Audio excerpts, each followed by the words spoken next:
It's intermission. Rise and stretch time. Time to refresh yourself and visit our snack bar. Got a yen for hot popcorn? Your favorite soft drinks are sparkling cold. The juicy Frank sizzling hot. There's delicious coffee, freshly brewed, and all kinds of ice cream and candy to tempt you. Showtime will be announced loud and clear to get you back to your car in time. So stretch your legs. Come to the snack bar now.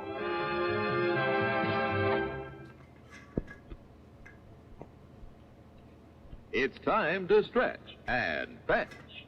See what's cooking at our refreshment counter. You'll find your favorite foods and beverages, plus many new goodies to tempt your appetite and add to your evening's pleasure. Everything's the finest quality. So treat yourself now.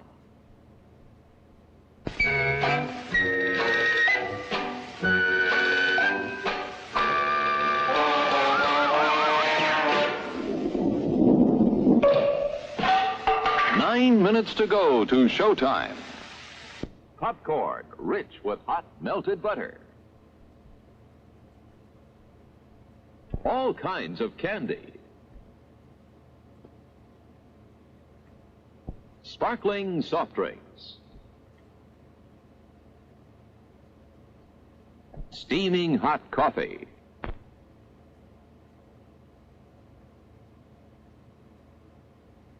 Steamed or grilled hot dogs.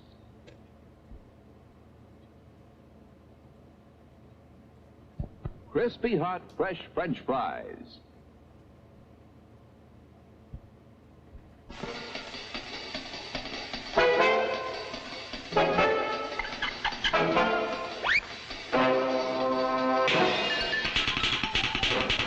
Minutes to go to showtime.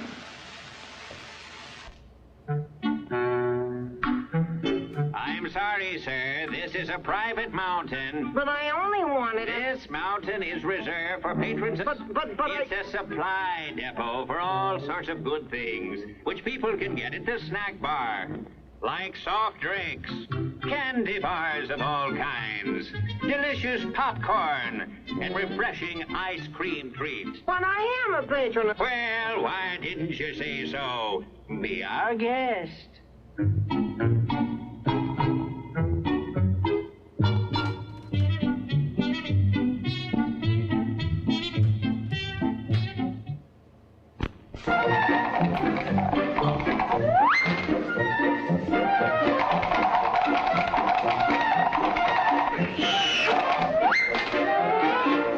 Seven minutes to go to showtime.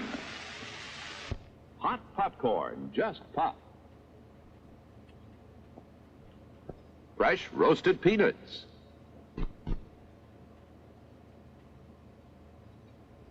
How about a pizza? None better anywhere.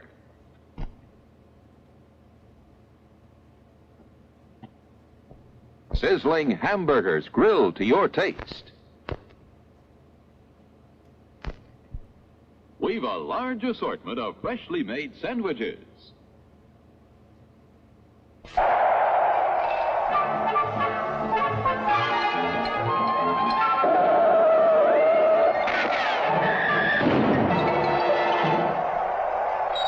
Minutes to go to showtime.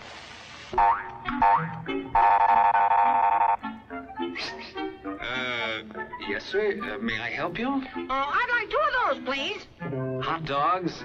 Yes, sir. And 3 of those, and 1 of those, and 5 bars of these, and a cup of that nice hot liquid. Coffee. Coming right up.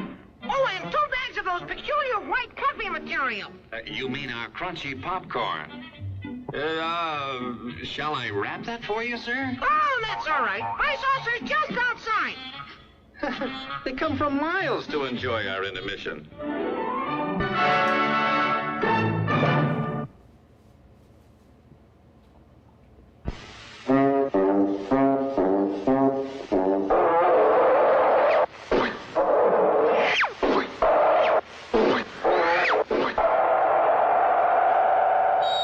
Minutes to go. Hello there. Give the demonstration of my new invention, the goodies machine. The machine turns out delicious hot doggies one after the other.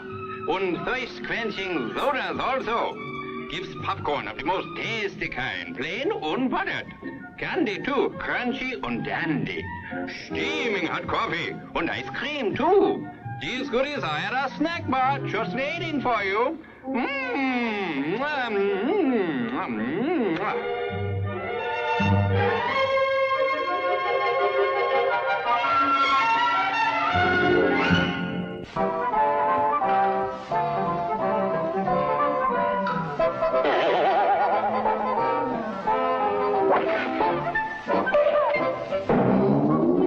4 minutes to go to showtime. As everyone knows, rainbows usually have a treasure at the end. Let's follow this one and see if we can find the pot of gold. Brother, I suppose you've come to claim me treasure. Well, we'd like to see the gold first. Nathan, there's better than gold in here, me lad. No, just look here, no. Candy, refreshing soft drinks, popcorn, ice cream. Well, that's some treasure, but anyone can buy luscious treats like these at the snack bar. You don't tell me. Do you suppose you could get me a job as a snack bar attendant?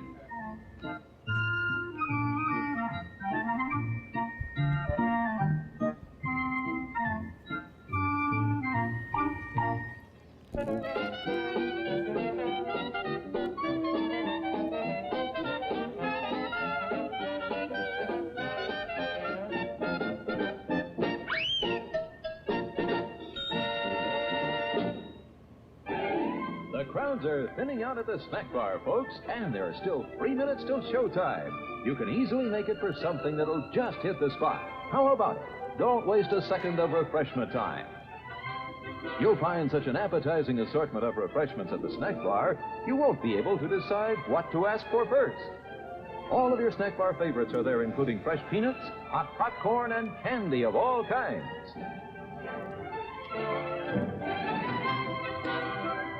And believe us, you've never eaten better hot dogs, crisper French fries, or more delicious buttered popcorn.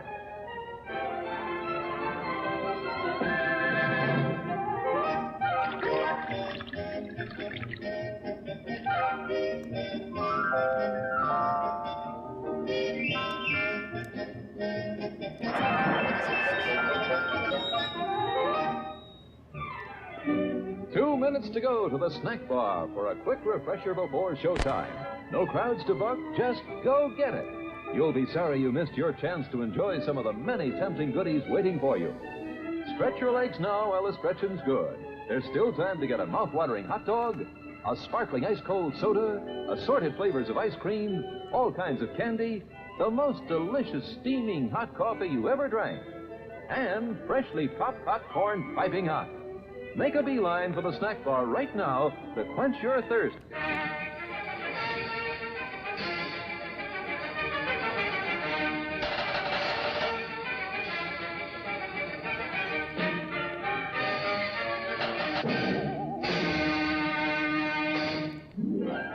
One minute left to top off the evening with a treat from our snack bar. Still time if you hurry. Last call for refreshments, folks. Go right this second to get something good to eat and drink to enjoy now or during the rest of the show. The finest quality ingredients are in the fixings of the delicious foods you'll find waiting to tempt your appetite at the snack bar. Extra special good hamburgers, wonderful donuts, ice-cold thirst-quenching drinks. Pizza generously sliced, steaming hot, fresh coffee, ice cream in many flavors.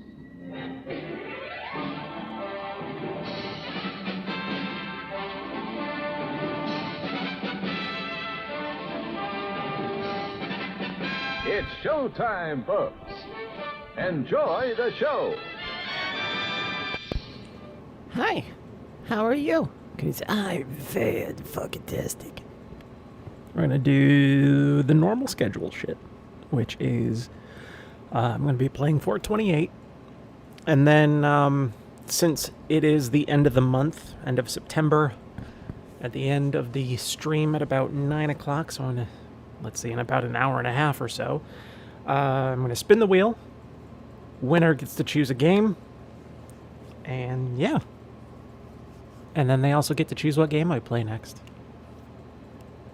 So, let me go ahead and boot up 428.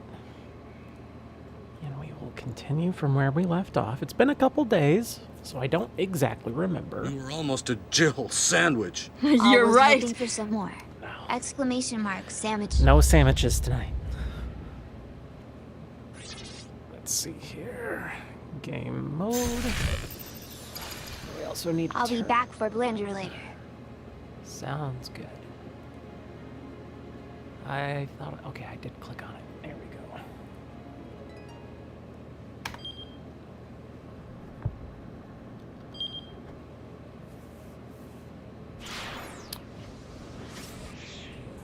All right, I should well, I can't do anything with him. Minorikawa and Kano. Kano has a bad end. There's a jump there for something. I think it's for Achi. I don't remember. We'll just go ahead and do Minorikawa since it's I haven't actually touched him for this or this hour, I should say. I was about to say this day.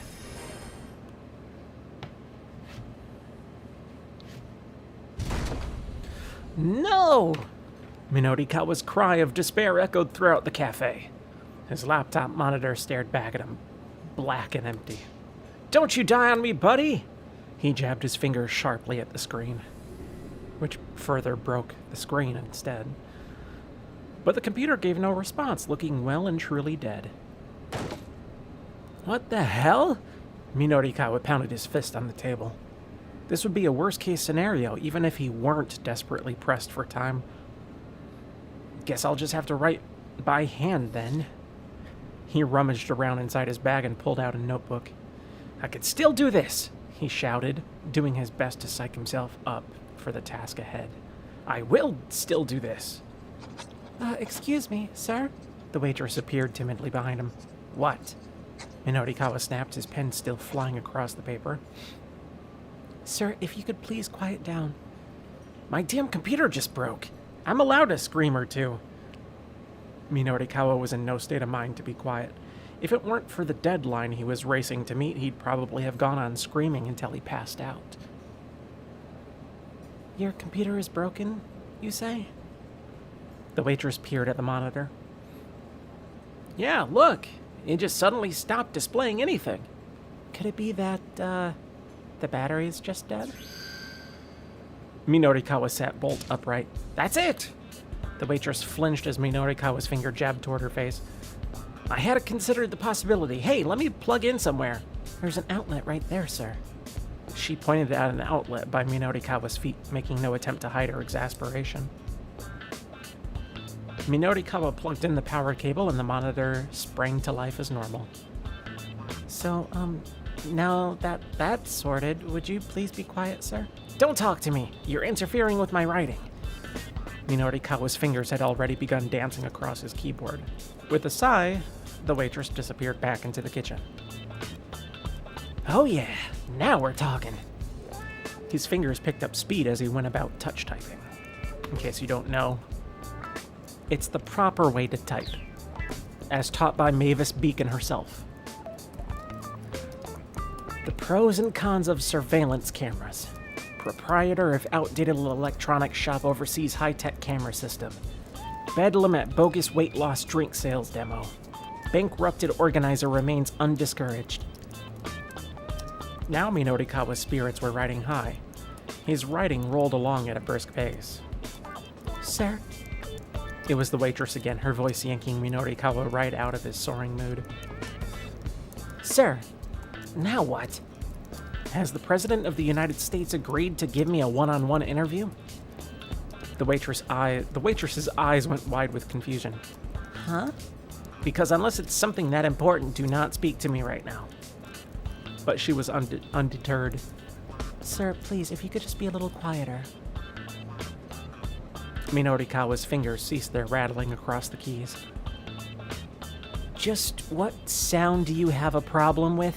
All I've been doing is writing a copy. Well, for the last while, actually, you've been talking while you write, sir. Talking? Minorikawa tilted his head in confusion. Yes, sir. You've been talking about an electronics store and some bogus weight loss drink. I assume that's what you're writing about? You're saying I've been narrating my copy aloud while writing it? That's right, sir. Other customers sitting nearby were openly snickering. Well, so what? He snapped. He was red in the face now. You should all be delighted that you get to hear what I'm writing before the magazine goes to print. Well, actually, sir, one of our customers has been complaining. Complaining? Of all the nerve! Who was it? Where are they?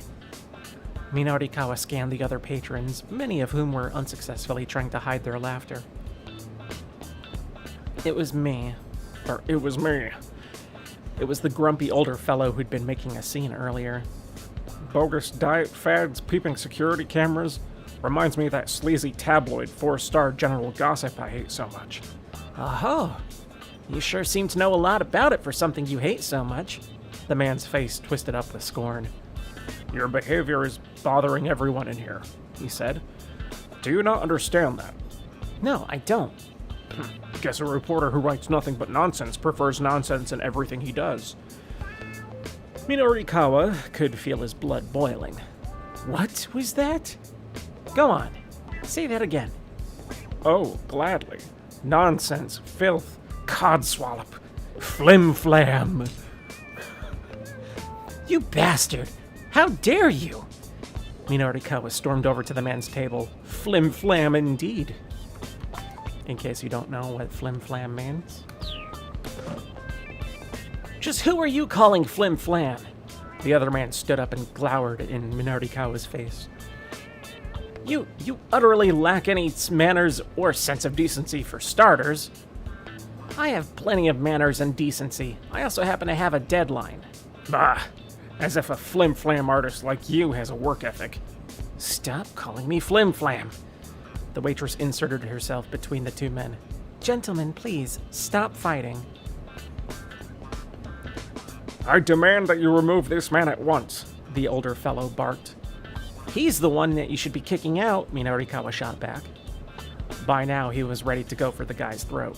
Please, the waitress pleaded, both of you, return to your seats. She grabbed onto Minorikawa and began to forcibly drag him back to his table.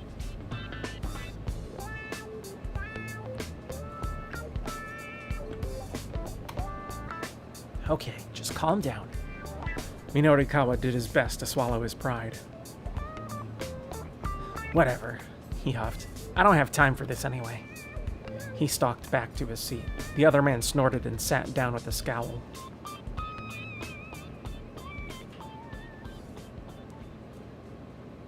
The needless interruption, just when he had finally gotten into writing mode, had all but killed Minorikawa's motivation. He decided he needed to take a breather. He turned to the waitress. One spaghetti Napolitan, please. He might not have a lot of spare time, but working on an empty stomach wouldn't do him any favors. While waiting for his order to come out, he decided to read back over the copy he'd written so far. What? When he looked back at the monitor, the screen was black yet again. Looking down at his feet, he saw that the power cable was now unplugged. Hey, what kind of cafe are you people running here? He shouted. The waitress hurried over, looking combative. Sir, you yanked that out yourself when you stood up earlier. What? A likely story. It's the truth, sir. Minorikawa pointed at one of the customers sitting next to him. Is she telling the truth? Did I really yank my power cord out myself? The man nodded sheepishly. Yeah, well, then that's the outlet's fault for being someplace where it unplugs so easily, Minorikawa squawked. The waitress marched away, head held high. Just make sure that spaghetti's delicious, Minorikawa shouted after her. Do that and I'll consider us even. Oh, and load it with cheese. Lots of cheese. He plugged the power cable back in, then let out a heavy sigh. In all his writing fervor, he hadn't thought to save his work. Of course he didn't. He was probably going to have to rewrite most of what he'd done. That's why you use a program with autosave. excuse me. Oh, excuse me. Minorikawa looked up to see a young woman standing there. I'm so sorry, she said, about my father. She gave a tiny bow. Your father? Oh, the rude old man? He's just a little worked up right now. Please don't pay him any mind. So what, you waiting on your boyfriend? Huh? The woman was taken aback. I happened to hear you two arguing earlier. Would have been about 2 hours ago? Oh, I see. An awkward, embarrassed smile came to the woman's face. I thought he was going to ask my father for permission to marry me, so we've been waiting for him, but he hasn't shown up? No. He must be really busy. She cast her eyes down sadly. Minorikawa took a better look at her. She was gorgeous. A woman with her looks wasn't something he saw every day, that was for sure. Say, would you mind talking with me for a bit? He asked. Me? Yeah. I kind of need to turn my mood around here. Well, okay. At least until my father gets back. The woman cast an anxious look toward the restrooms. What's your name? Lumi. She sat down across from him. Wait a second, aren't you... Minorikawa peered at Rumi's face. One of those twins that was chosen as Miss Midoriyama? Rumi shook her head. No, not me. No? Darn. Didn't think I'd be that lucky. He took a sip of his now cold coffee. I do know the girls you're talking about, though, Rumi said. Of course, Minorikawa spat out his coffee in surprise. Rumi squeaked in alarm as the spray splattered her face. But Minorikawa leaned in unconcerned. You mean it? You really know them? Yes. You're talking about the Osawa twins, right? She got out a handkerchief and wiped the coffee from her face as she spoke. Osawa, huh? Minorikawa glanced down at the project proposal on the table.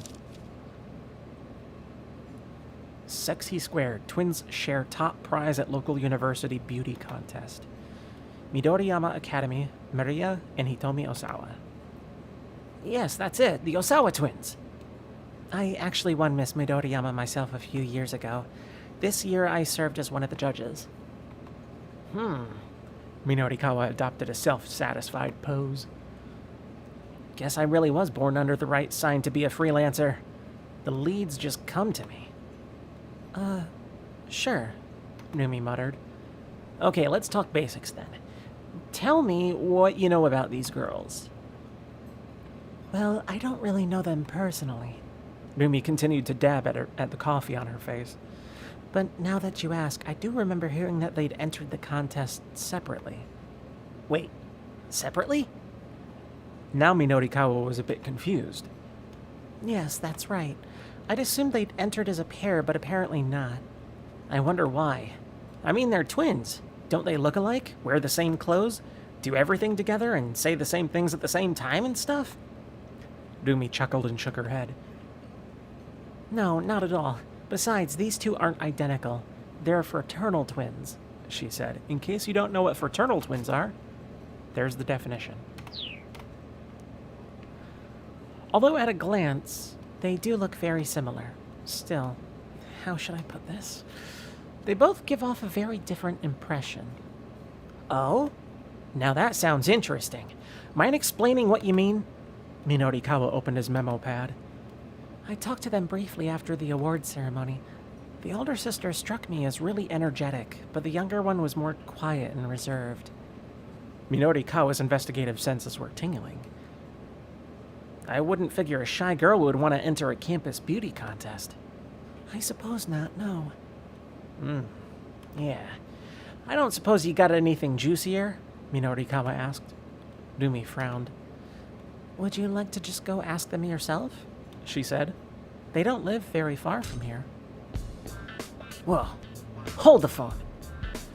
Minorikawa could hardly believe what had just fallen into his lap. The advanced info in the project proposal had mentioned the girls were students at Midoriyama, but hadn't given an actual address. If he could talk to them directly, now that would be pay dirt. You know where they live? Well, not exactly. I just heard that they lived in Shoto. Aha! Shoto. That wasn't very far away.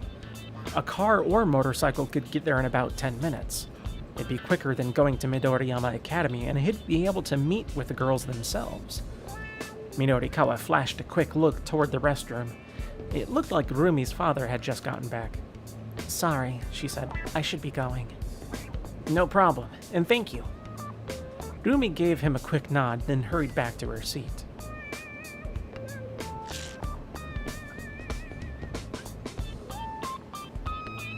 Sorry, I had a drink. Minorikawa grabbed the directory from the public phone and flipped through the pages. That was weird.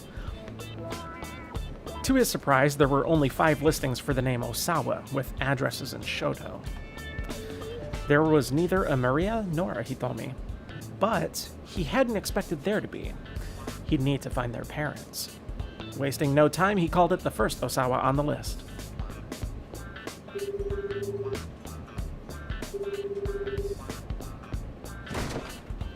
Bingo! I didn't mean to hit that button. Minorikawa couldn't help but pump his fist in excitement. He'd gotten the right place on the first try. Way to go, me! He committed the house number listed in the phone book to memory. Just then, the waitress reappeared with a disgruntled expression in Minorikawa's order of spaghetti Napolitan. "Here you are, sir." Uh-huh? The pasta was piled high with an impressive mound of grated cheese. It looked almost like a miniature mountain of snow. "You did say lots of cheese, sir," the waitress told him. She set down a canister of cheese and a bottle of Tabasco. "Ooh, this looks good," Minorikawa exclaimed. He twirled some spaghetti up with his fork and shoved it into his mouth. The slightly sour sweetness of the ketchup blended perfectly with the mellow flavor of the cheese. "Oh, that is tasty." There was nothing like satisfying grub to lift the spirits. By the way, for those who have never been to Japan and had spaghetti, especially spaghetti Napolitan, that's not tomato sauce, that's just ketchup. Granted, it's a little bit sweeter than what we have in like the States and stuff, but it's still ketchup. He turned back to his laptop, still wolfing down the spaghetti. All right, we're back in action. Let's do this. Yet again, he unthinkingly blurted his words aloud as he slipped back into writing mode. I've got this. With ketchup smeared around his mouth, he set his fingers tapping away at the keys. The waitress let out another groan of dismay. "Huh? You say something?" Minorikawa glanced in her direction, but the waitress faked a smile. "No, sir, I don't think so." "Yeah? Well then go away. You're distracting me." The moment he looked away, she clenched her fist in indignation. "Nothing, sir. Good luck with your work, sir." "I don't need luck. I've got this." Eyes jumping back and forth between pasta and computer, Minorikawa got to work on his copy once more.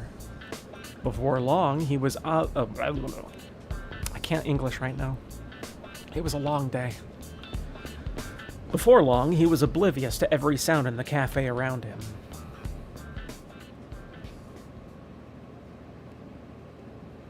When he finally snapped out of writing mode, he glanced at his watch.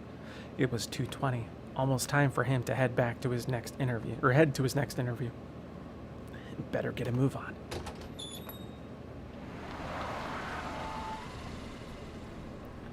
Kimizuka's taxi came by just as Minorikawa was hurrying out of the cafe. "Well, what a pleasant surprise," Minorikawa called out. "Nice timing, my man." Kimizuka's startled look quickly vanished behind an expression of professional Wow, I can't even English right now. What is wrong with me? Resignation. "Do you need a ride, sir?" "You know it," Minorikawa replied. "First, head to Shoto. After that, I'll need to get to Sakuragaoka." As he cast his gaze out at the sights of the city, Minorikawa mulled over his plan for the next part of the day. First, he'd interview the Miss Midoriyama girls. Then he'd meet with the head of that theater troupe. In order to leave himself enough time to write his copy, that meant. "I'd like to get this all wrapped up in 20 minutes, he said. "Can you make that happen?" Kimizuka flashed a grin. "That will incur a special fare, sir." "Ooh, special," Minorikawa said as he got settled in his seat. "I love that word." Kimizuka stepped on the gas.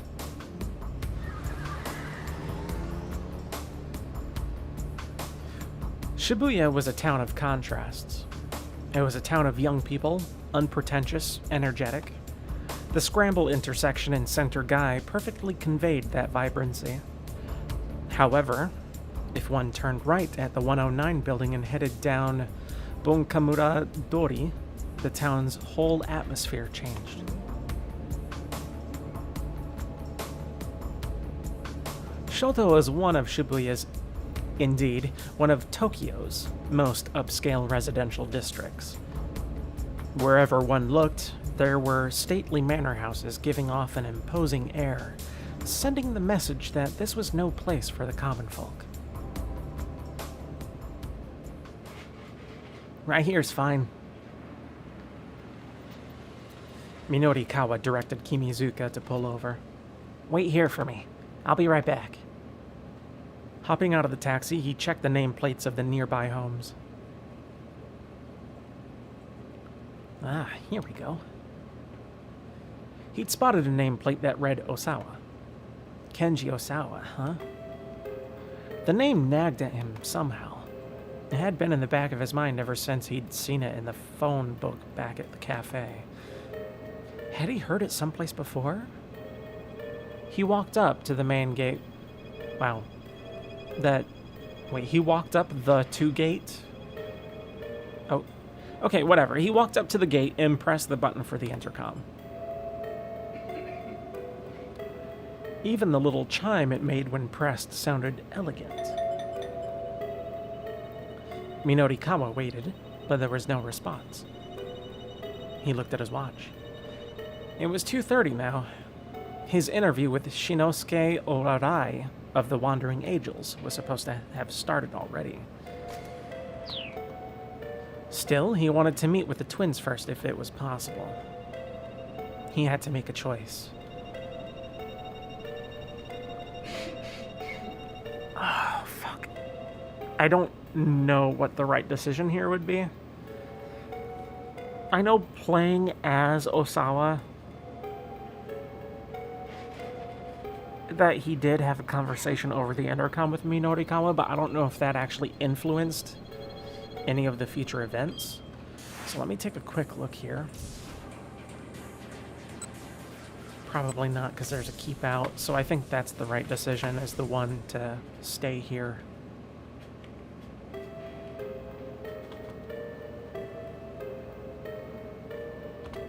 He decided to wait a little bit longer.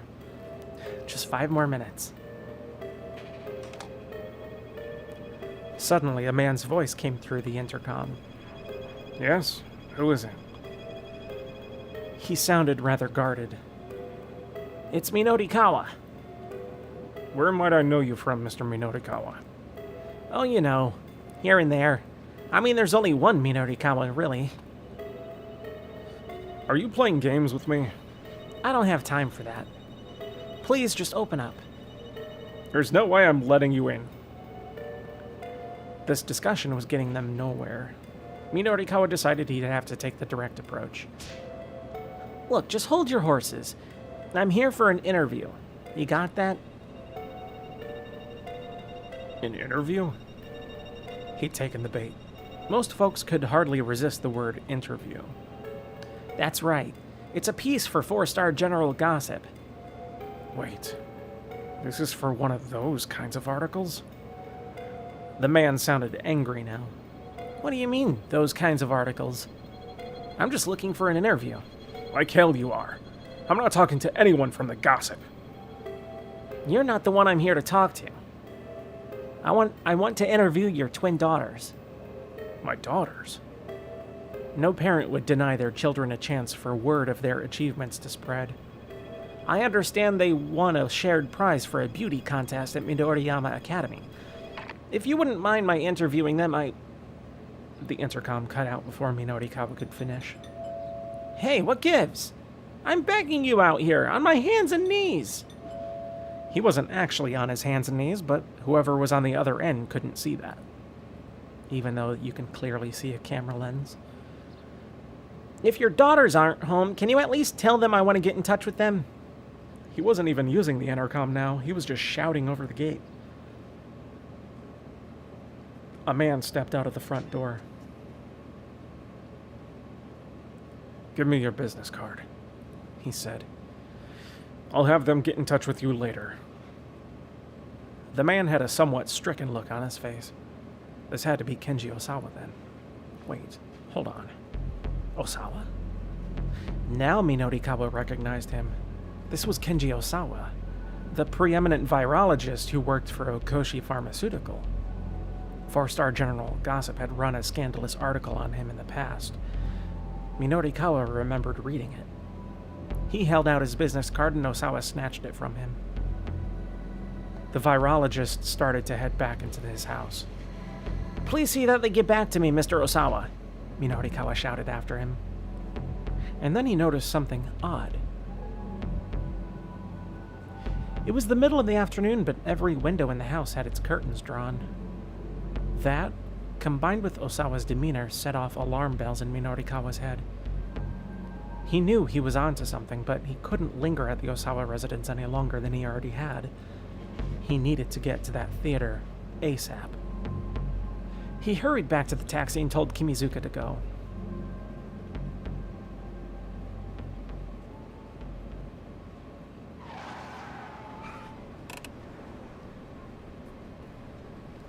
A few minutes later, the rear tire skidded sharply as the cab came to a stop beside a different curb.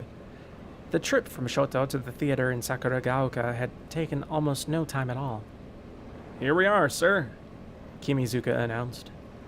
Wow, that was fast. Still, Minorikawa was at least 5 minutes behind schedule. He hoped he'd still be able to get the interview with Oorai.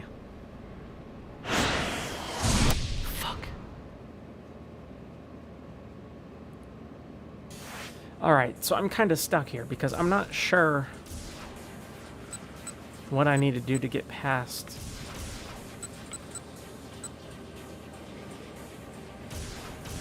Maybe the jump? But who does it jump to? It jumps to Osawa. Did I not do this one?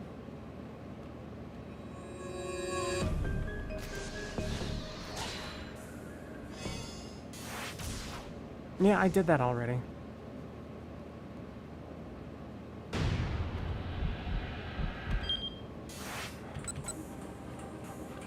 But we have a jump here. Oh, we have 2 jumps here. Let's try this one.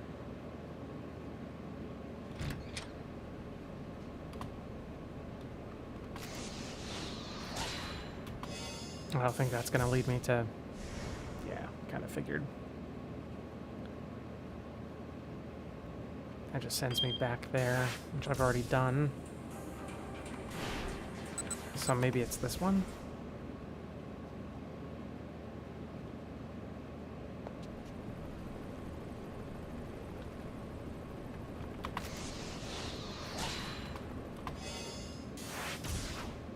There we go.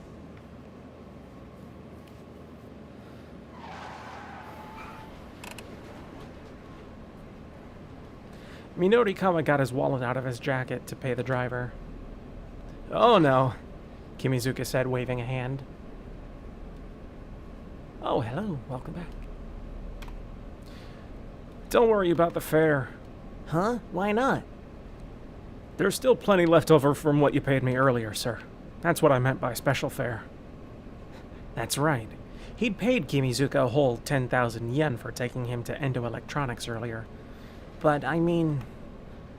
I'm not the sort of person to keep the change, as it were, Kimizuka said. Minorikawa felt a surge of pride at those words. You're my kind of guy, Mr. Kimizuka. A man on the job can always count on Hachiro Kimizuka's taxi. The driver grinned. Now go on. Go.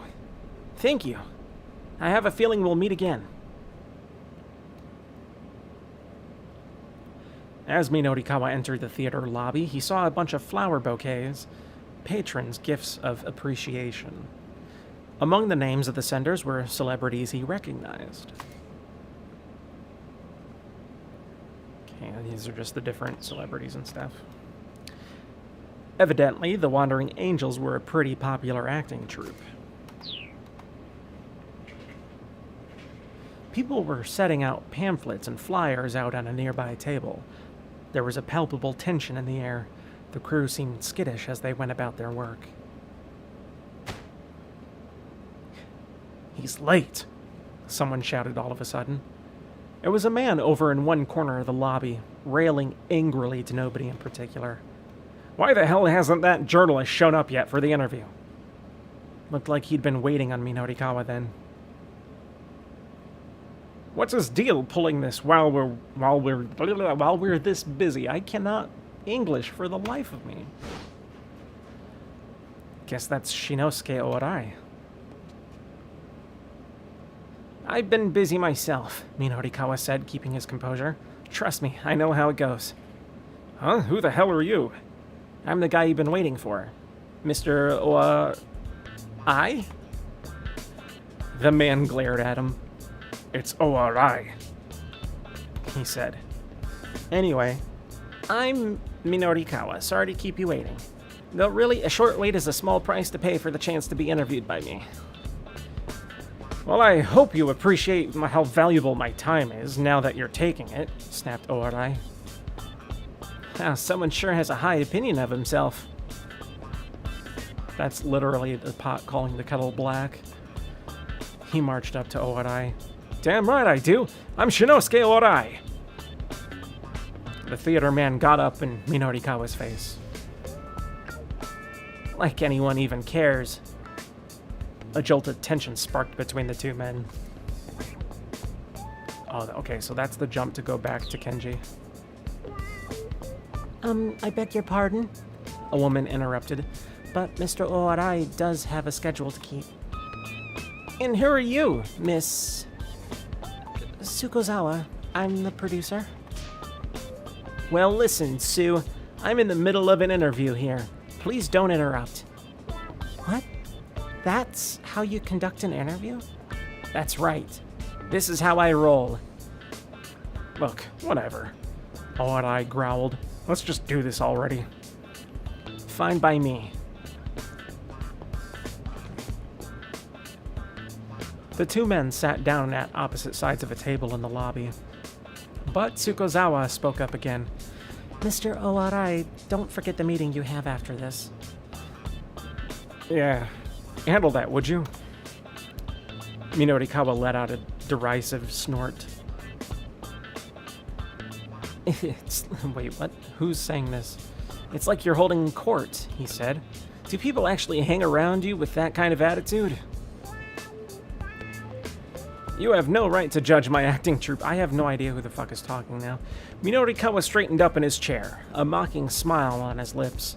Oh, so it's your acting troupe, huh? He said. Why not just play all the roles yourself? Heck, you could even be your own audience. How dare you? Orai rose to his feet and made to leave, but Tsukuzawa herded him back down into his chair. Minorikawa continued as if he hadn't heard. Just what is it that you do, anyway? He asked. Orai raised an incredulous eyebrow. You don't know? No.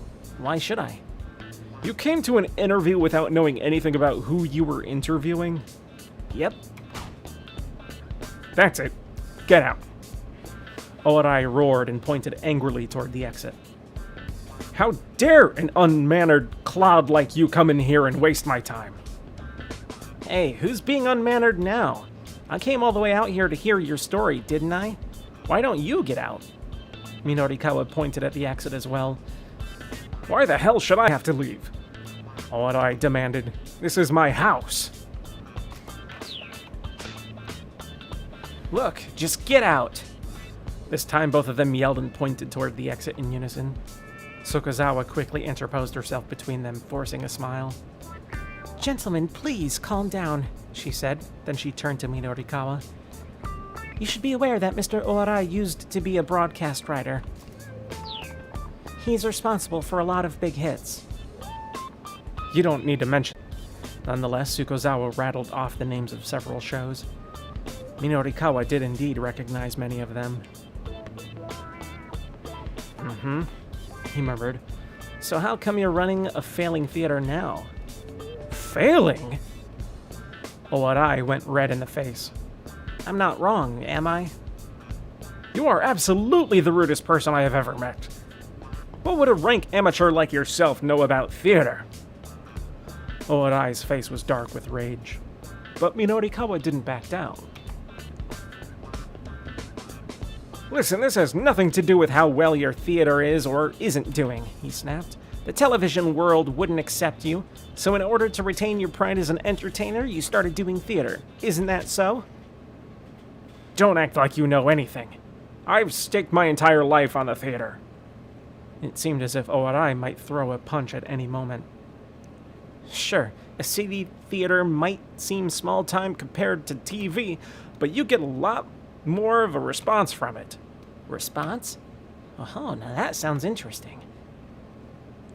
Darn right, Oarai exclaimed. You can see it from up on stage. The audience, you can see their faces. There was a passion in Oarai's voice now. You can feel it. When the audience is enjoying themselves, you can feel that energy. You can't get that from doing television. Thinking back on it now, my time spent working on TV. Let's see. What's a good analogy? It's like being handed a towel that's already damp. No, that's not right. Okay, so a better analogy would be... And without further preamble, Oarai began talking about his tribulations back in his broadcast writer days. Minorikawa smiled inwardly. It's very unconventional, but it fucking works. The interview ended promptly after 15 minutes, the time that had been promised. Both men emerged from it as if from a daze. Minorikawa found himself staring at Oarai in the face, shaking him by the hand. So, what kind of story did I just get? He asked, speaking half to himself. You heard about one man in his life, and I have to admit, it was a good interview. Thanks. You have my gratitude. With a satisfied smile, Minorikawa closed his notebook. Right. Glad to hear that, then. Oarai inclined his head, looking a bit bewildered. A flustered Tsukazawa interrupted. Mr. Minorikawa, wasn't this interview for a piece about the performance? Huh? Minorikawa blinked. It's just that you were only asking about Mr. Oarai, and not about the performance itself, Tsukazawa said. Oh, I see what you mean. Actually, I came here for a piece I'm going to be writing called Where Are They Now? Washed Up Broadcast Writer Showcase.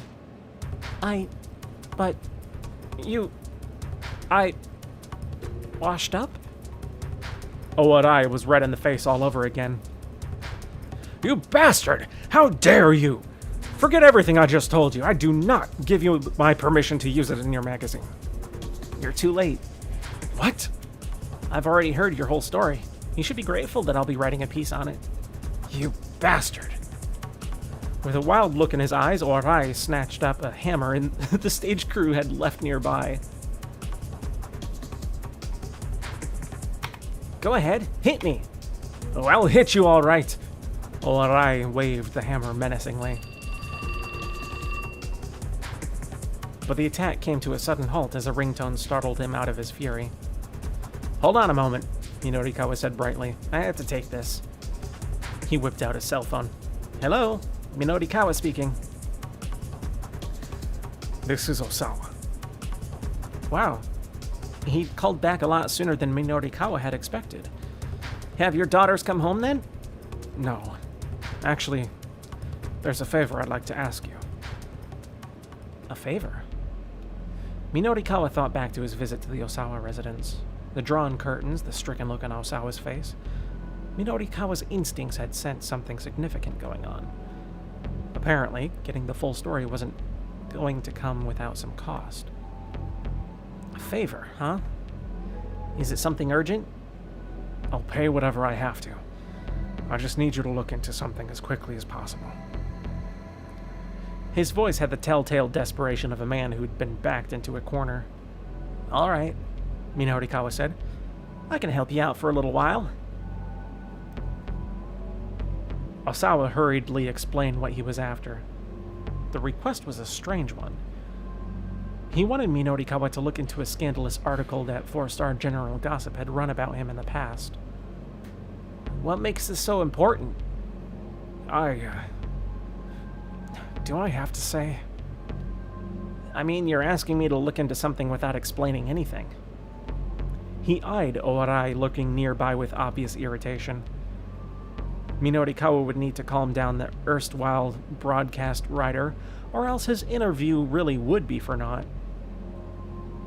He decided to bluff both men at the same time. Let me just say one thing, he said into the phone. He made sure he spoke loud and clear so that Owarai would overhear. I want to tell the world this story. No, I need to tell it. If I don't feel that way about something, no amount of money in the world will get me to write an article on it. That's my pride as a writer at work.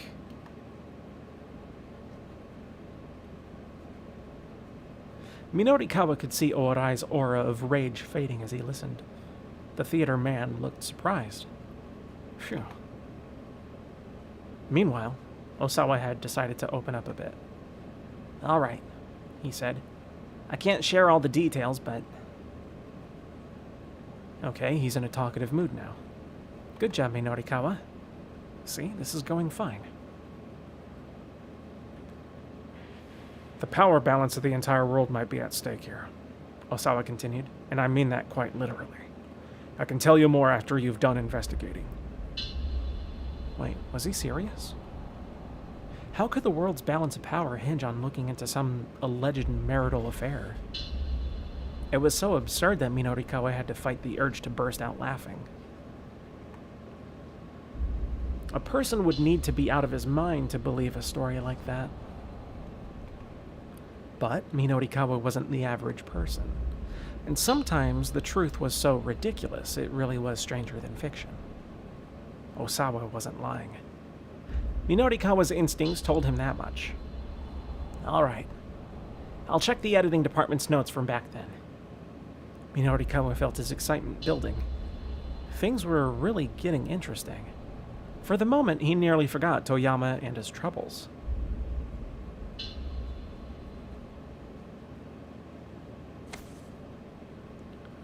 When he ended the call, Owarai approached him and extended his hand. Listen, your methods might be a little extreme, but I can tell you take pride in your work. Of course I do. I'm sorry for getting so worked up. I bet you'd write a fine article about me. So please, Mr. Minorikawa, let the world know about me and my half-lived life.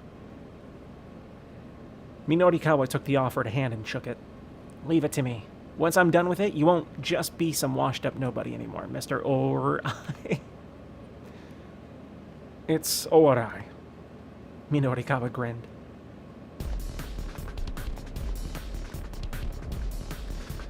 Minorikawa rushed out of the theater. He'd completed all the interviews that he could get done before 4 o'clock. Now he had an hour left to write it all up to convince the folks from the loan company that the gossip could stay afloat. Rah! He let out a roar, psyching himself up for the final push.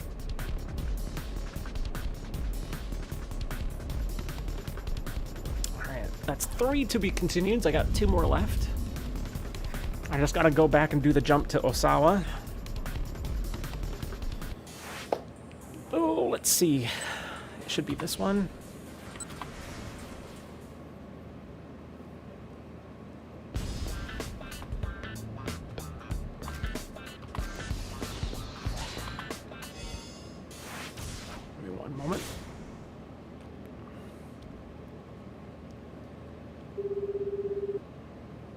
Hold on, I'm not ready yet.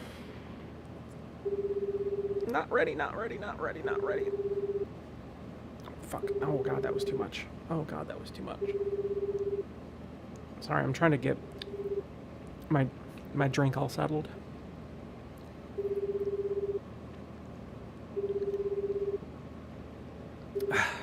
Okay. Osawa picked up his cell phone and dialed Tanaka's number. The phone rang several times. He listened grimly to the empty mechanical sound, preparing himself for disappointment. What is it? Tanaka's voice sounded coldly in Osawa's ear. The tension was electric. Osawa felt a surge of outrage. He wanted to scream, but he took a deep breath and managed to maintain control. Tanaka, where are you? Is Maria all right? Tanaka did not reply. The police told me. They said you were connected to the kidnapping. A soft chuckle came from the other end of the line. Well, the police sure do know how to do their jobs. Tanaka's tone was unapologetic. He sounded nothing like the man Osawa thought he knew so well. Why would you do this? Money? Are you having money troubles? Money? Tanaka replied. I suppose that's part of it. Honestly, I doubt you'd understand. Do you have any idea what it's been like for me doing our research together? You're always the one who takes center stage.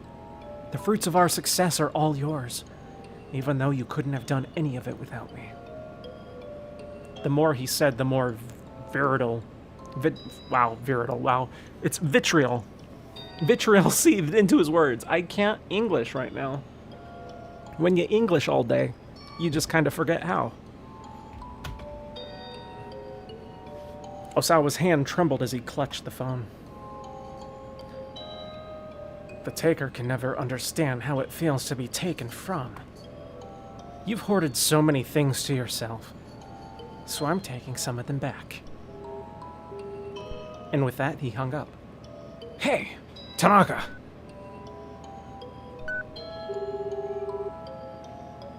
Like he's gonna fucking pick up now?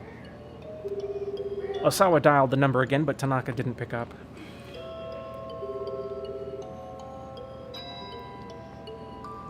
Osawa racked his brain, thinking back on how Tanaka had been acting earlier that day. Had there been anything unusual? Any clue at all, no matter how small? If he could find some hint, maybe he'd be able to find Maria and Hitomi. That was it. I had been suspicious of Tanaka all along, so much so that she'd planted a bug on him hidden in a tie clip.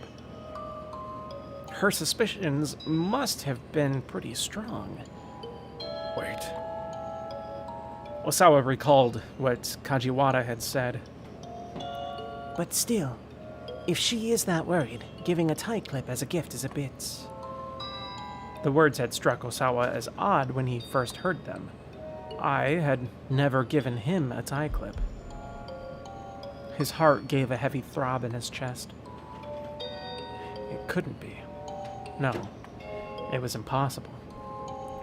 That article from 4-Star General Gossip crept back into his mind. Yeah, that's a banana.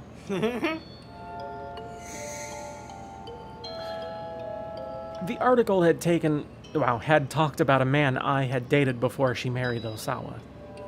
The man's identity was never revealed. Could it have been Tanaka? You've hoarded so many things to yourself, so I'm taking some of them back. Tanaka's cold words took on a new depth of meaning. Osawa felt the foundations of his life begin to crumble. Were Tanaka and I accomplices in all this? No. Wait. Just calm down. He couldn't let himself jump to conclusions. He needed to be more level-headed. Everything depended on it. If the two really were accomplices, why would I have planted a bug on Tanaka? What purpose would that serve? What could it mean? It was no use. Osawa couldn't think of how that made sense. First things first. He needed to establish what the relationship between Ai and Tanaka really was. Once he figured that out, he'd be able to get a better handle on the situation. Obviously, he couldn't just go and ask Ai directly. If she really were involved in all this, she certainly wouldn't tell him the truth. Osawa thought back to the business card he'd tossed into the trash. He didn't relish the thought of getting help from that scavenging hyena, but now was no time to be picky. If he wasn't able to leave the house, he needed someone else to do some investigating for him. The freelance writer, Minoru Minorikawa.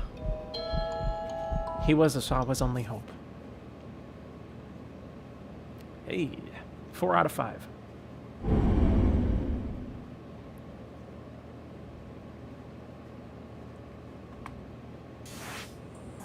Alright, so the last one is this, which I think might have to do with the decision that I made? Maybe?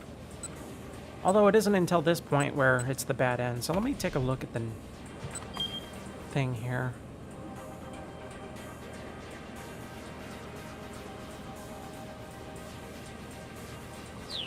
Okay, so this has to do with Tama. So let's go over to Tama, or Maria, I guess. The kitty dimension.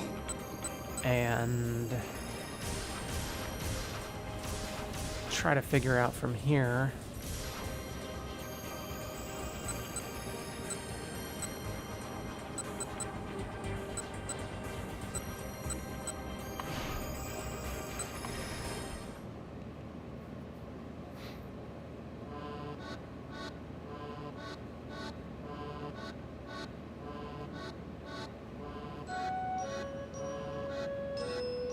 If I get rid of it here, then she won't take it. I would assume.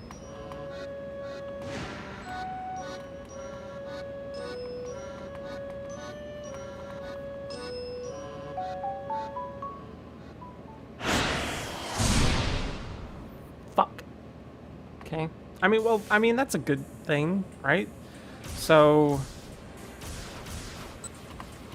we use this to jump.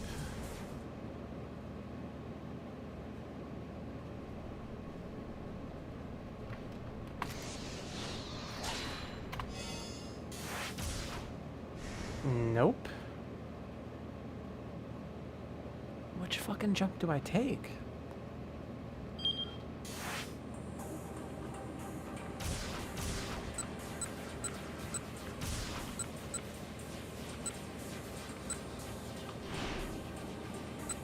Oh, that's Minorikawa. Fuck.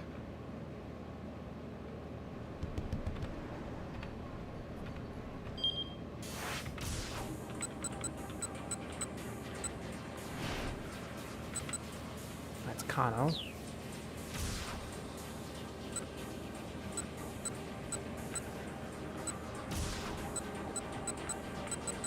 They haven't come across each other.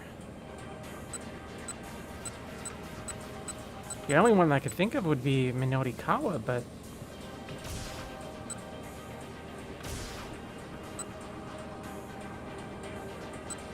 but Achi has the bad end on this one.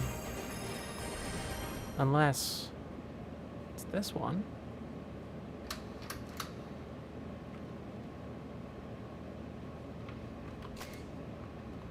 Oh wait, no. We don't want Osawa.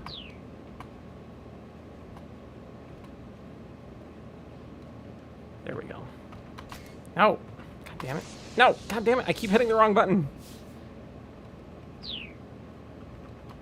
There we go.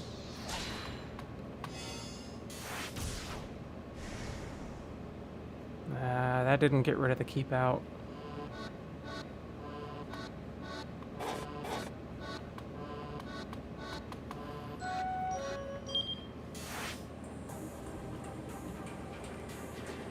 I'm not entirely positive what to do right here. I'm thinking I had the right decision with the cat suit. You're supposed to keep the suit on. Kind of had a feeling, and then I'd just do something else with it at the shop, because I remember there being a decision there as well.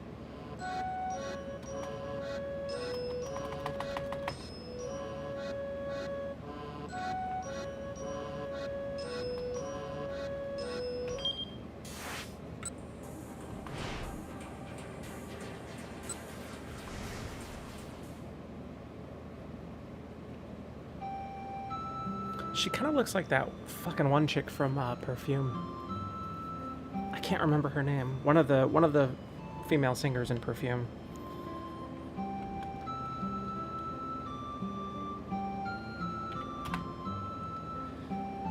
I feel a little guilty about having him go out of his way for me more than he has already. Maybe I should deal with it myself. He looks a bit disappointed when I tell him that. And she's supposed to be blonde in the anime. Wait, really? I'd buy the necklace for 30,000 yen and leave the knick-knack shop hauling the costume with me.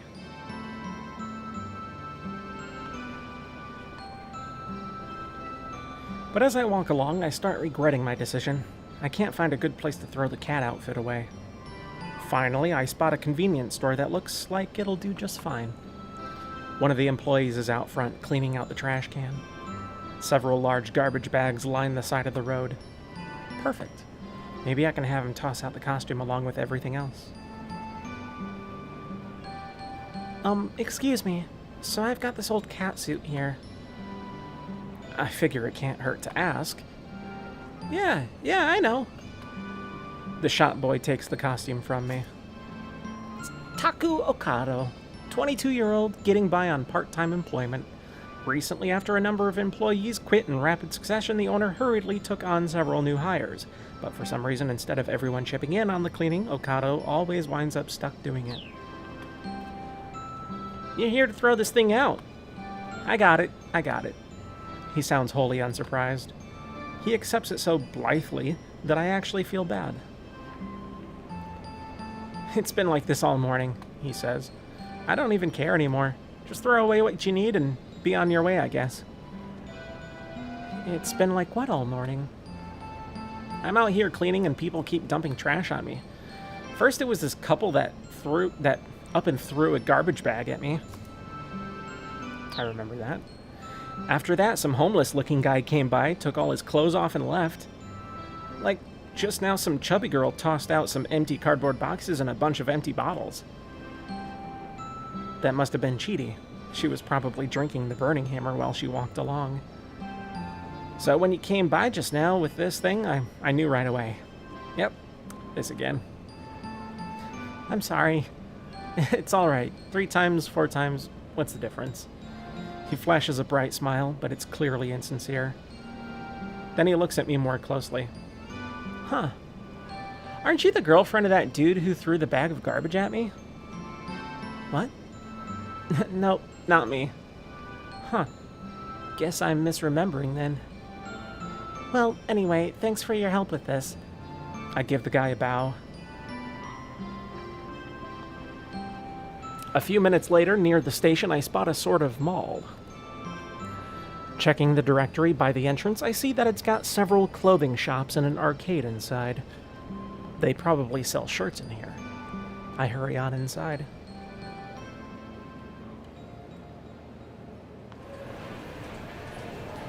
The interior of the building is like a twisting maze of corridors, all of them overflowing with people.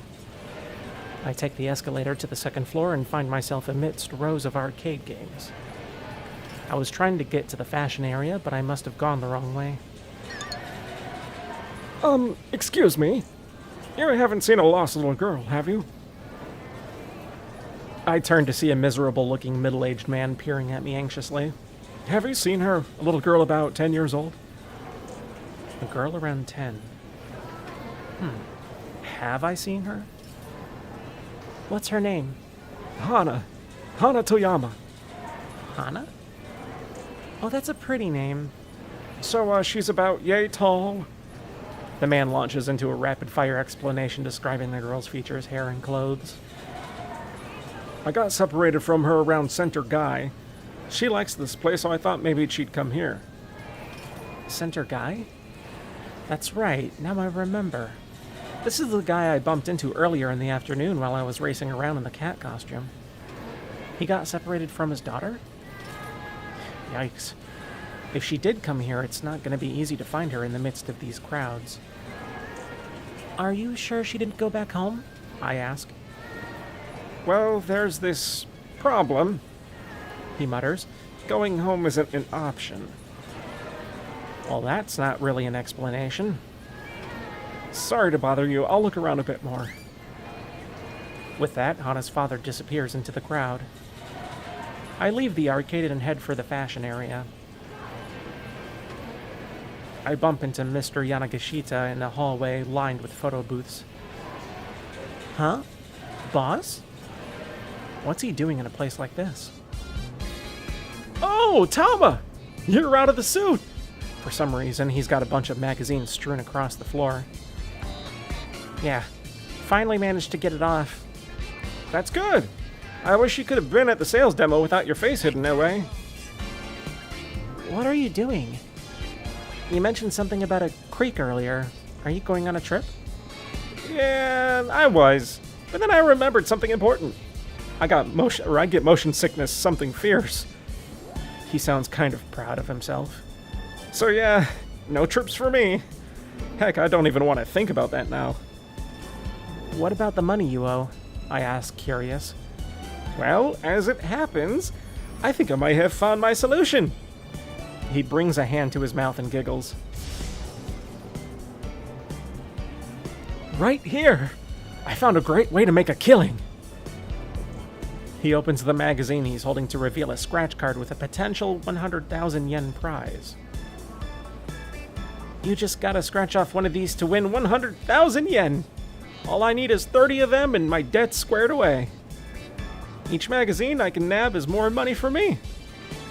Despite his enthusiasm, his story doesn't quite add up. Are those scratch cards guaranteed to win? No, of course not! It's a lottery sort of thing! Well, then having 30 copies of the magazine is hardly a foolproof solution. Quite the opposite, in fact. But I hold my tongue. Okay, then. Now that my goddess of fortune Tama is here, let me hurry and scratch these suckers off. Yanagishita begins fervently scratching away at the first card with a coin. I'm pretty sure I've already done this. I mean, I'm pretty sure I've done you too, but you don't hear me gossiping about it. Hey, by the way, I've fucked my boyfriend.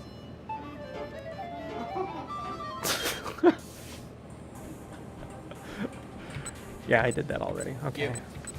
Give me your lips. Give me your booty. Oh, that's a nice booty. Give me your lips. Love you. Love you too, baby. Do you want to set an alarm? I don't have to work tomorrow. Yeah, but you gotta call in. I can call in anytime as long as before 11. Will you remember? Yeah, I'll call in something like that. Okay.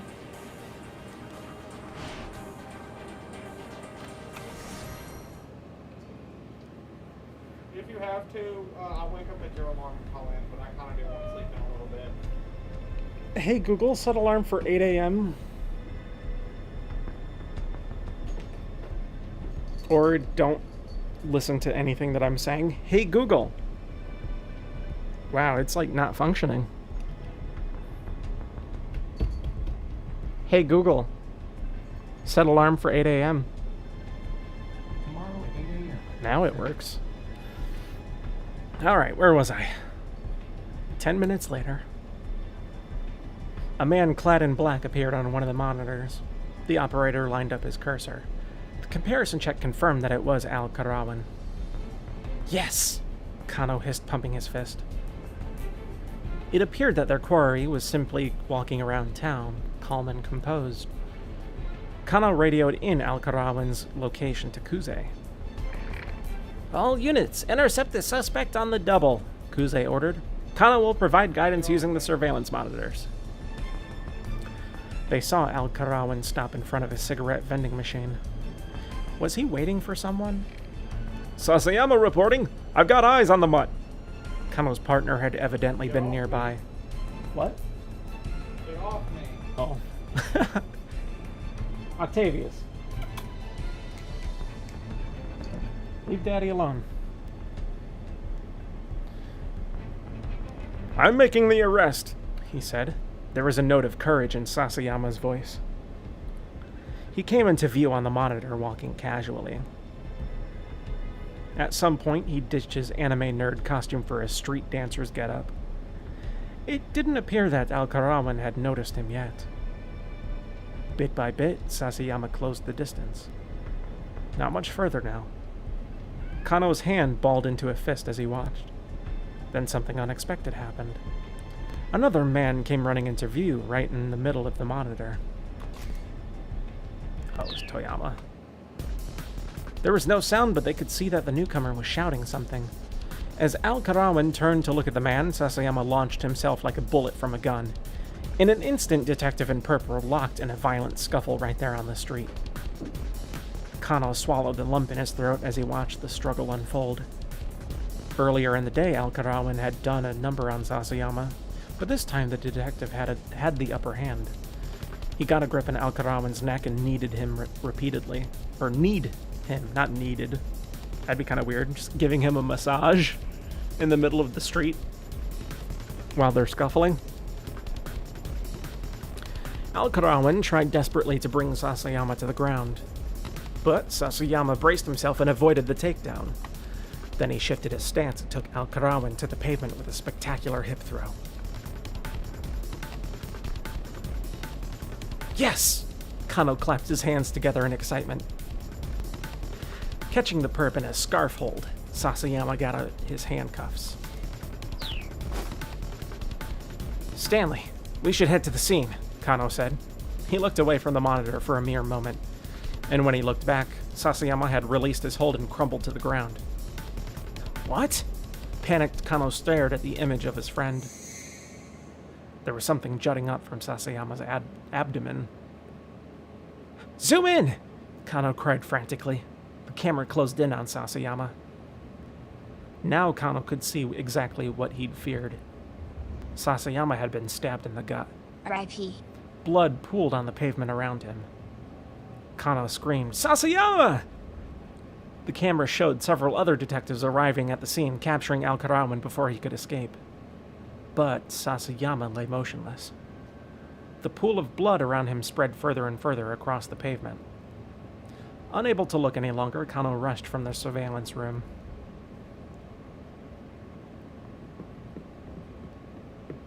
Hey, that was the last one.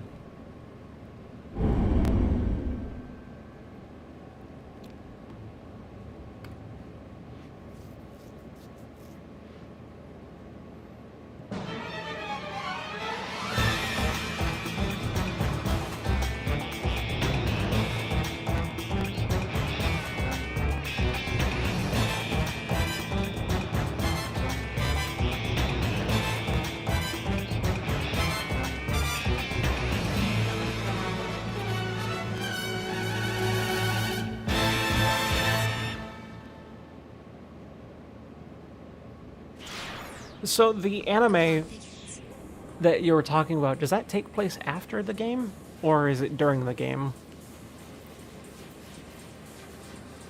So I haven't looked into it yet.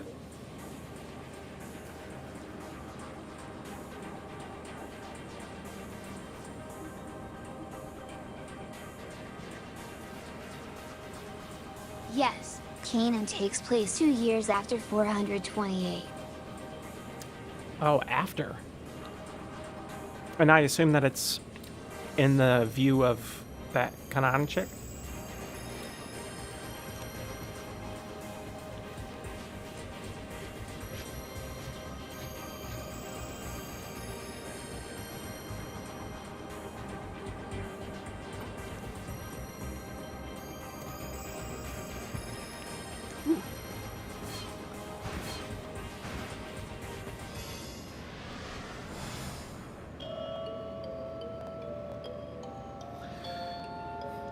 I've never truly trusted anyone, not on a fundamental level. Human beings are a type of organism that I can't get a true handle on through mere surface interactions. And the very fact that I have never trusted anyone else means that, inevitably, no one else has ever trusted me. In the end, maybe the root of all of my problems can be traced back to my heart.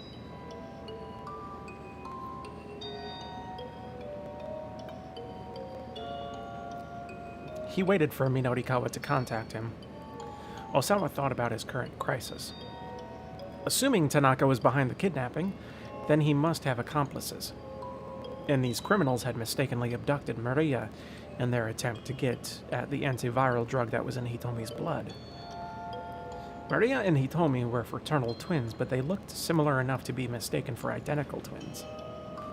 Still, Tanaka would never confuse the two. The mix-up must have been made by some criminal who didn't know Maria or Hitomi personally. Insisting that Hitomi bring the ransom to the train station was obviously their solution. It had set her up for a second abduction. But piecing together this much of the kidnapper's plan only raised a different question. Why had Tanaka shown him those emails from Hitomi? Wouldn't the criminals want to keep that information information like that hidden? The more Osawa thought about things, the less they made sense. Just who are my true allies and who are my foes?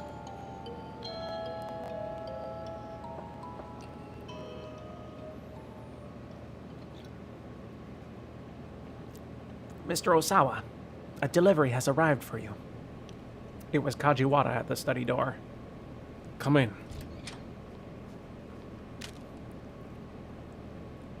Kajiwara stepped into the room and handed Osawa a letter-sized envelope. Osawa checked the label.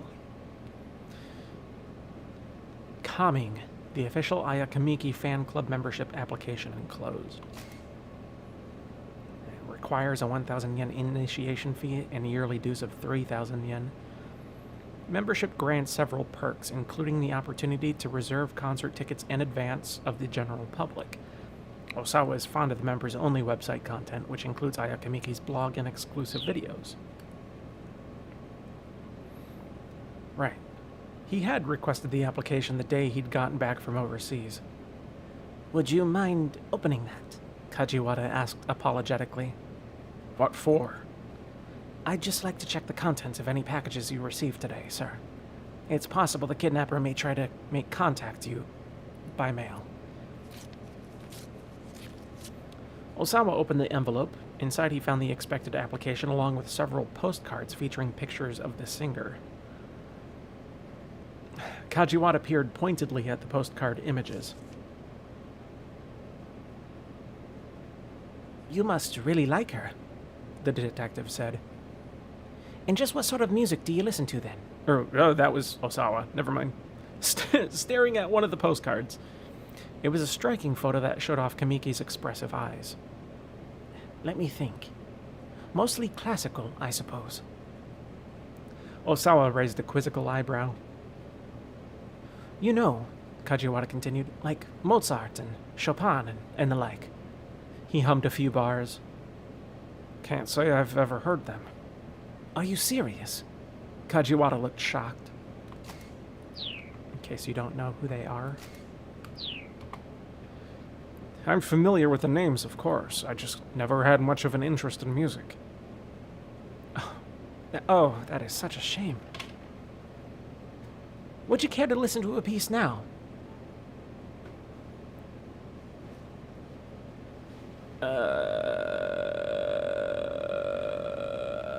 I mean, he needs to open up more, so... I suppose I may as well. Now that he brought it up, Osawa was curious to know what sort of music Kajiwara enjoyed. The detective pulled a digital music player out of his pocket. Here you go. Osawa slipped the attached earbuds into his ears.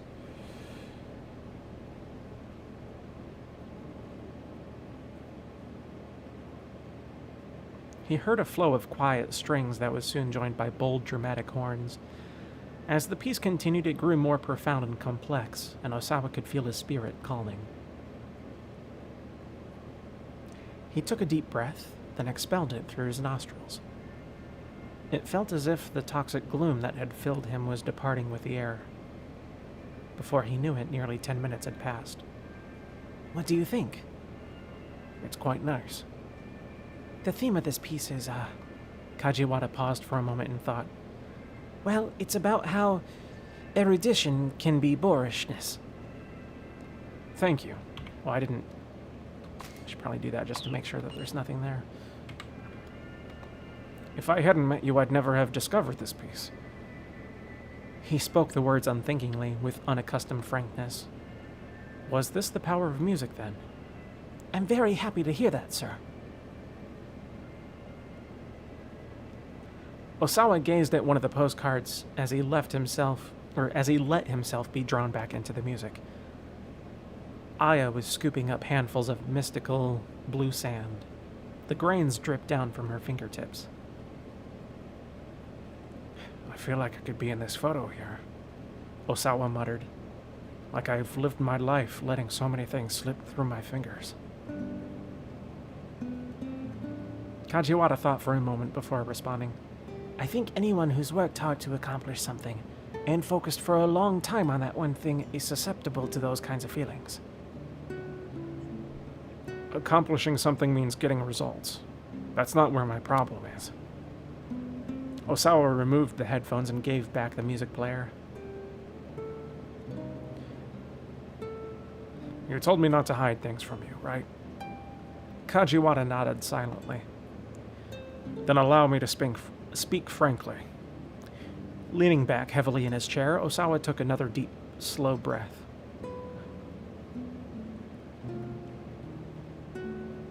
I'm anxious. So anxious that it's almost crushing me. Given the circumstances, sir, that's completely understood. No. Osawa spoke up before Kajiwara could finish. It's not that. It's not that at all. He shook his head vigorously. If the worst should happen to my daughter, how am I going to feel, I wonder? I'm not a man with a wide range of emotions.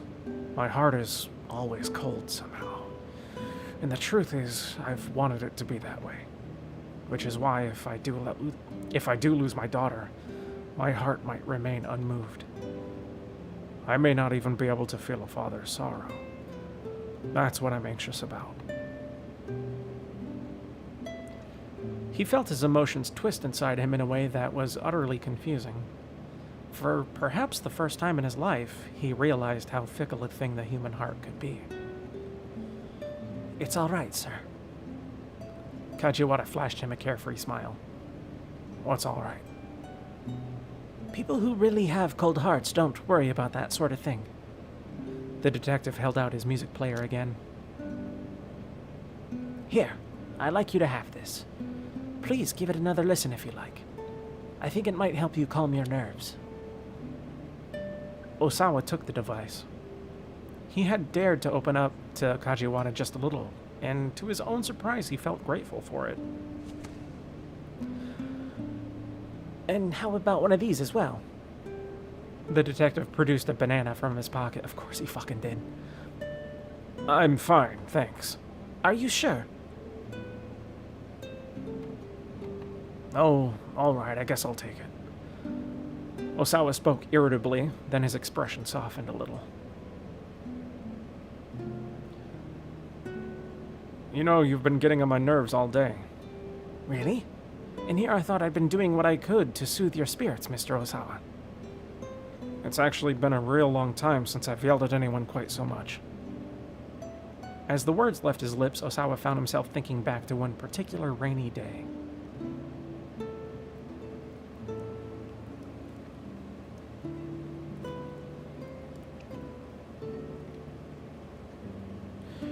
Maria had been in 5th grade at the time. Osawa was standing in his daughter's room. In his hands, he held the letter she'd left behind. He happened to glance out the window and saw Maria walking along, soaked from head to toe. In an instant, Osawa was consumed with rage. Maria had left a note. It read, Dad, you only pay attention to Hitomi. You're too busy with work to play with me, so I'm running away from home. Struck by an impulse he didn't quite understand, he ran from the room, heading for the front door. Maria had just gotten back inside.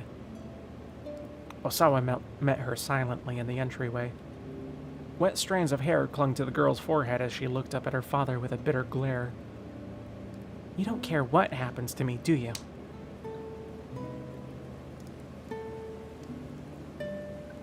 Impulsively, he slapped her face. Maria's cheek turned red and tears welled up in her eyes. Osawa's anger transformed abruptly into guilt. He gazed down at the palm of his hand and saw a tiny spot of blood.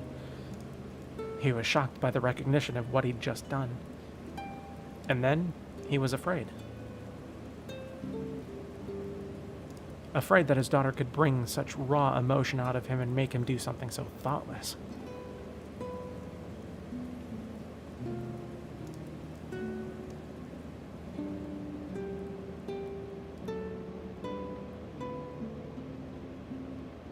Is something wrong, Mr. Osawa?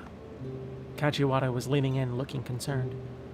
Osawa came back into the moment with a start and realized he had buried his face in his hands. No, he muttered, looking up. Just getting angry, yelling at people.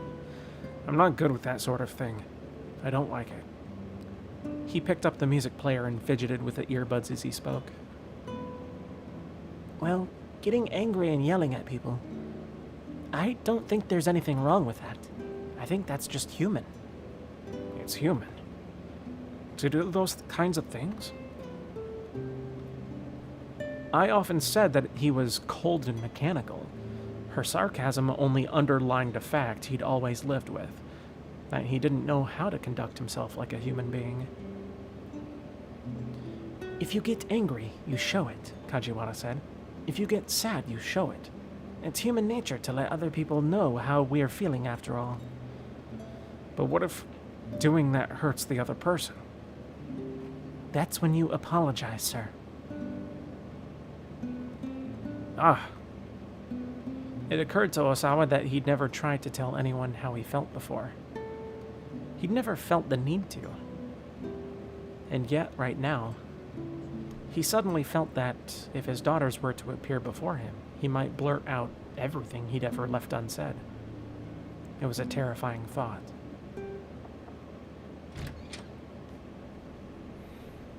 Darling, I opened the door and stepped into the room.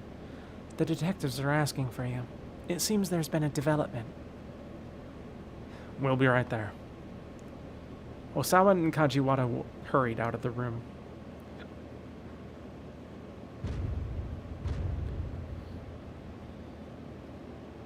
Before the news was shared with the Osawas, the members of the investigation team quietly briefed Detective Kajiwara.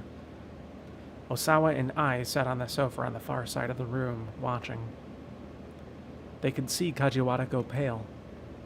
He wiped the sweat from his forehead with a handkerchief several times.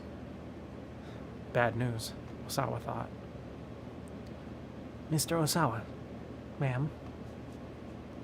Kajiwara shuffled his way over to them at last. We've just gotten word from headquarters. He hesitated ominously. Osawa braced himself. Please, let's hear it. First, about your daughter Hitomi. Kajiwara's expression was grim. The body of a young man named Achi Endo was discovered near Shibuya Station. The name meant nothing to Osawa. In a building not too far from the scene, The detective swallowed. Your daughter Hitomi was found dead.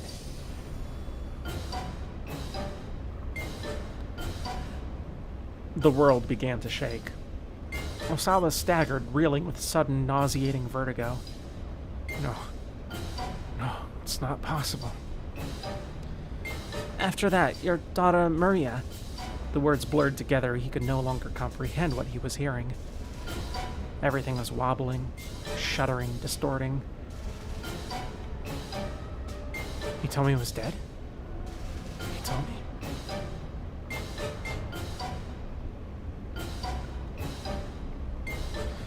At those words, Osawa's whole world went dark, as if someone had just yanked the curtains closed. Bad end. Obviously, that's not supposed to happen. So I gotta do something as Achi.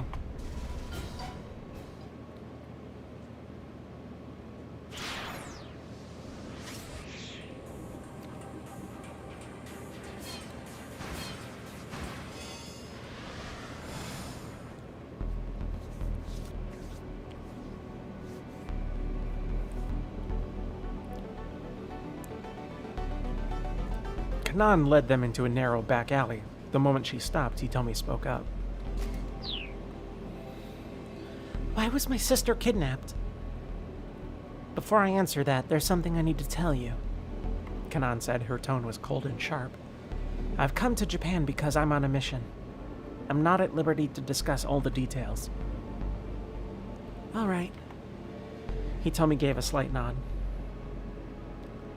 To answer your question, Maria was kidnapped by mistake. What? Hitomi gasped. But why? Because this kidnapper isn't after Maria. They're after you. Who's after me? The mastermind behind this whole thing, Kanan said. Her tone was matter-of-fact. Whoa, hold on. Achi interrupted. What do they want Hitomi for? That I cannot say. Well then, who is this person? I can't tell you that either. You see, their sex, nationality, age, appearance, just about everything about them is shrouded in mystery. So there's honestly not much I can tell you. Achi and Hitomi stood dumbfounded. What gives? Achi said. So you're saying all you know is that this person has some lame name like Mastermind? Hitomi turned to whisper in his ear. Mastermind isn't actually their name. I'm here, Kanan spat, because I'm looking for revenge. Revenge? What for? This person also killed my friend.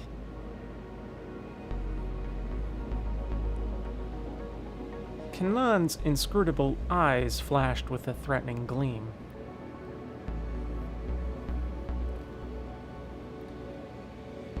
Earlier, you said it was your fault my sister got kidnapped, Hitomi said. Kanan cast her eyes down. 4 days ago, I managed to learn this criminal's plan, so I got in touch with Maria and told her that you were going to be attacked at the party. So that's why she told me not to go. Hitomi's voice trembled as she spoke. I gave Maria a small GPS tracker to give to you, but I guess you never got it? Hitomi shook her head. I see. She must still have it then. Wait, so then my sister... The color drained from Hitomi's face as she understood. Yes. Maria acted as a decoy and let herself get kidnapped in your stead. Hitomi swayed on her feet, shocked to the verge of fainting. Achi hurriedly reached out and caught her in his arms. But wait, he said to Kanan as he held Hitomi up. I don't get that either. Why didn't neither of them go? Then nobody would have been kidnapped, right? I mean, why'd her sister need to go and act as a decoy? Kanan let out a tiny sigh. If she hadn't gone to the party, the kidnappers would have just found some other opportunity to come after her. Okay. Achi nodded. That sort of makes sense.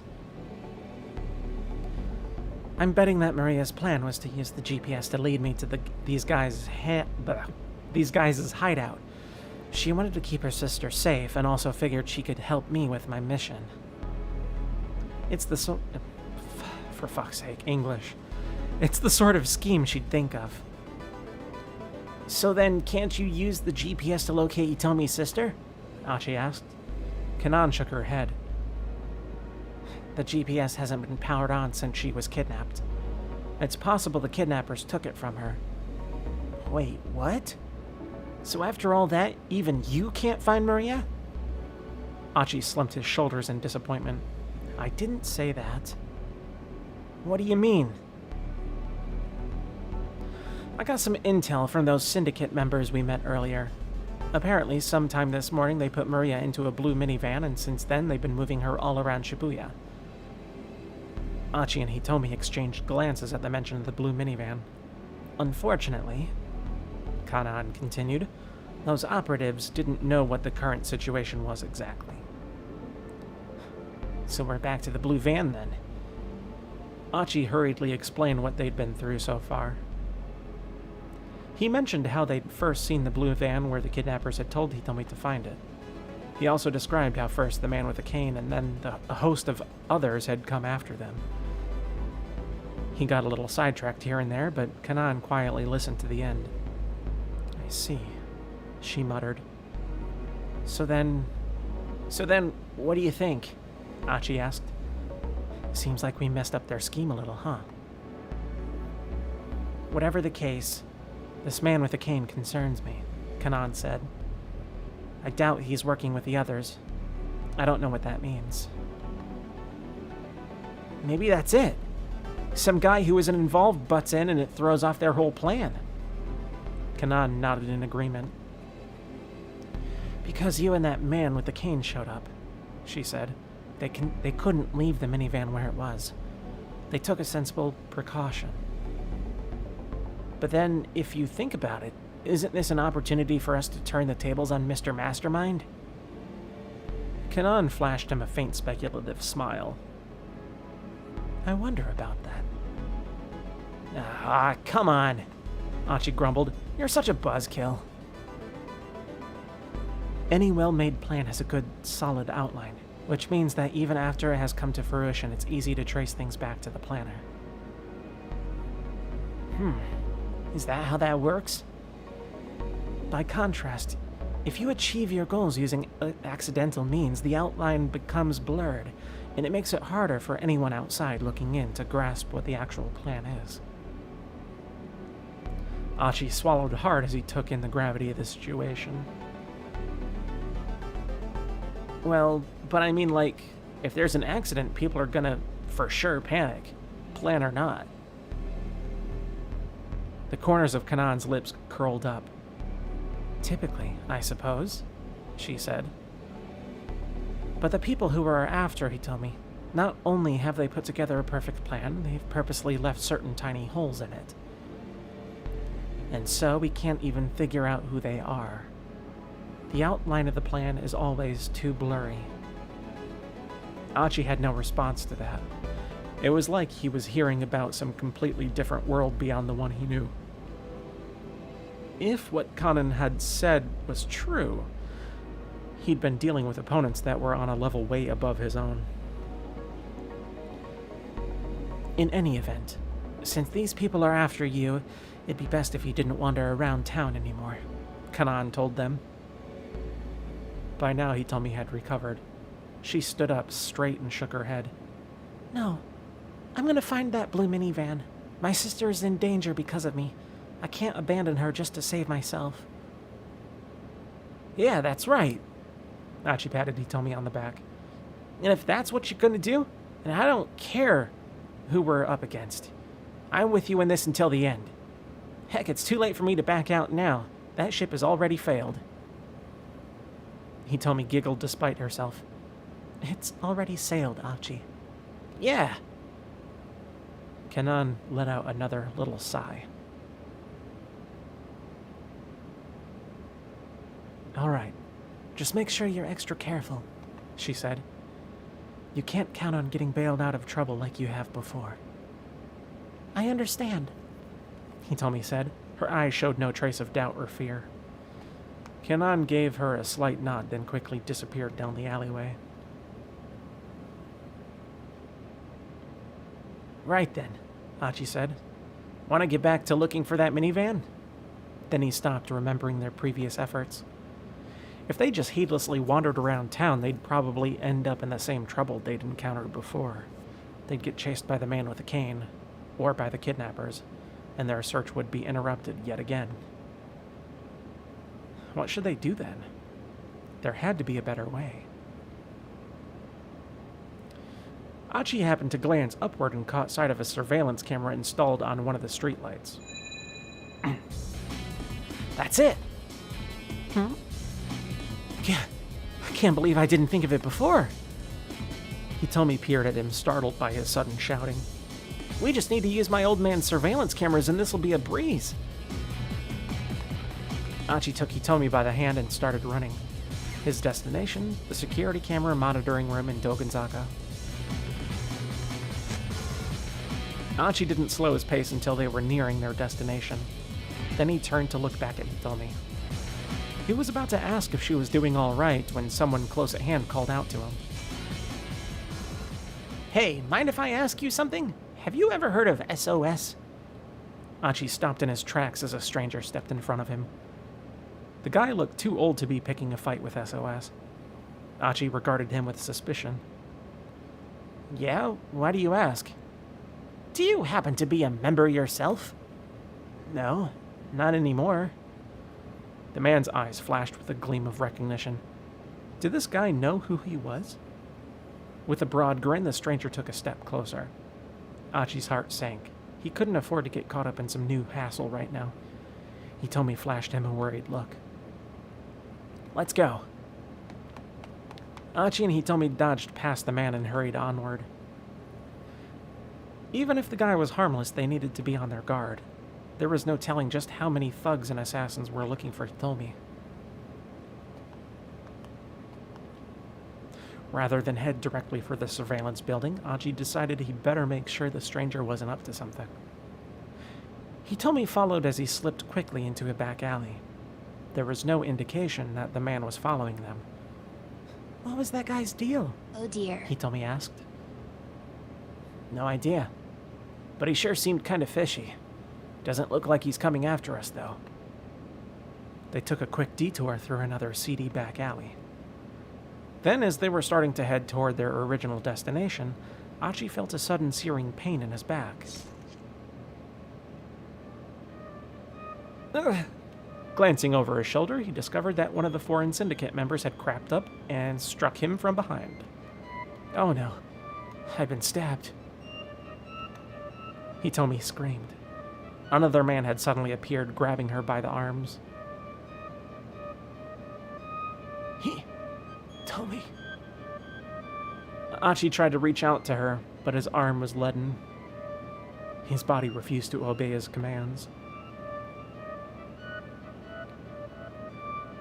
As the attacker wrenched the knife from his back, Archie felt the blood gushing out of his wound. The two men started to drag Hitomi away. Damn, man. He tried to pursue them, but his legs faltered and couldn't find their footing. He was losing blood so fast he was starting to fade from consciousness. Archie could only watch, impotently, as Hitomi was dragged further and further away. Actually, that's a really good stopping point for now. It's almost 9 o'clock.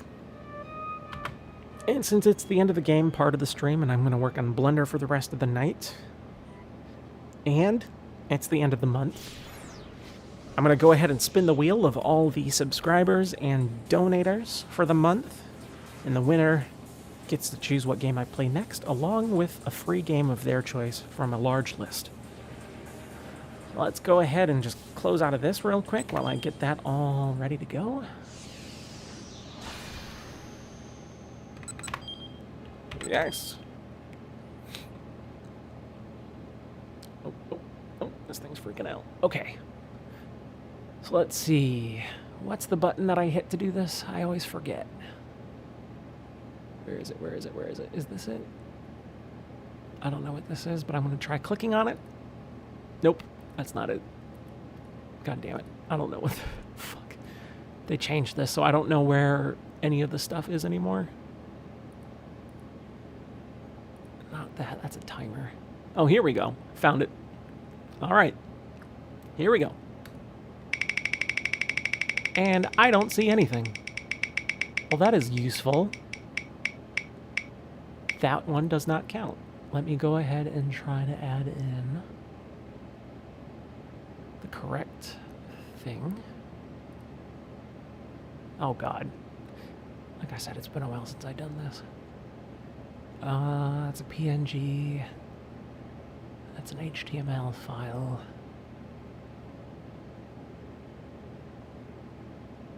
Oh my God. I thought I was prepared. I'm totally not. I apologize. I'm a giant piece of garbage. Wait, what? It says that it's there, but I didn't see it pop up. Oh, it was in the wrong layer. Okay, let's try this again. This is for realsies. There we go. That's better.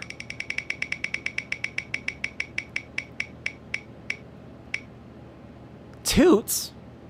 I gotta message Toots somehow and let them know that they won a game and they get to choose what game I play next, starting tomorrow or whenever I get a response back. And with that, we're going to go ahead and switch over to intermission. I'm going to close out of Twitch, YouTube, and all that stuff. Switch over to the site that shall not be named and work on Blender for the rest of the night. So have a good night. I'll see you next time. Mouth-watering goodies. Everything from a snack to a delicious full meal. At our refreshment center, you'll find a large variety of goodies to satisfy your hunger, your thirst, or your sweet tooth. So hurry, hurry, hurry. Visit our refreshment center now. The show starts in 10 minutes.